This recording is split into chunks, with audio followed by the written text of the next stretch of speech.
একটা বউ।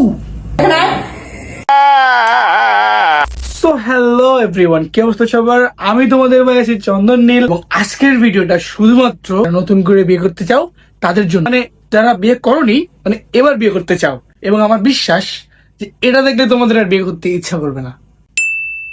Guys finally আমি বিয়েটা করে নিলাম। হ্যাঁ বন্ধুগণ, ফাইনালি দেখে নাও, দিদি ভাই বিয়ে করে নিল। এই যে এটা আমার বর, এই যে এটা আমার বর। এটা তোমার বর? মানে কিভাবে কি হবে বুঝলাম না, আমার তো মাথায় ঢোকে না। মনে করুন আপনি বিয়ে করেছেন, আপনার এখন ভালো মন্দ কিছু খেতে ইচ্ছা করছে, প্রতিদিন আপনার একই তরকারি খেতে ইচ্ছা করছে না। কি রাঁধতেছিল তুমি? ওই ঘাস ফুস আমি কিন্তু কাল খাবো না বলে দিলাম। শালা আমার মাও জীবনে আমার এরম বিলে কয়নি।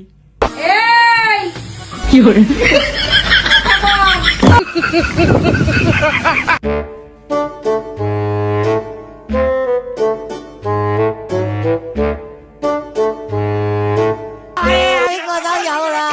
ও বাবা, আমি বিয়ে করবো না। ও কাকু, আমি আর বিয়ে করবো না।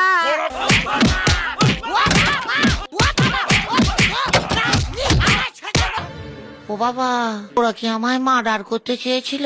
তো বন্ধুগণ, বিয়ে করলেই যে সমস্যা ফেস করতে হয় ব্যাপারটা আসলে এরকম না। বিয়েটা আসলে একটা কনফিউশন, যেটা বিয়েটা না হওয়া পর্যন্ত কেউ বুঝতে পারে না। বিয়েটা আসলে দিল্লি কা লাড্ডুর মতো, যেটা খাইলেও পস্তাবেন, না খাইলেও পস্তাবেন। তো দিল্লি কা লাড্ডু না খেয়ে পস্তানোর থেকে মাঝে মাঝে একটু খেয়ে পস্তানো ভালো। আজকে অল্প ভিডিওর মধ্যে দিয়ে এই ছোট্ট রোস্টিংটা শেষ করলাম। চেষ্টা করব তোমাদের রেসপন্সের উপরে নতুন করে ভিডিও বানানোর জন্য। তো এই পর্যন্ত সবাই ভালো থাকো, সুস্থ থাকো, দেখা হবে নতুন কোনো ভিডিওতে।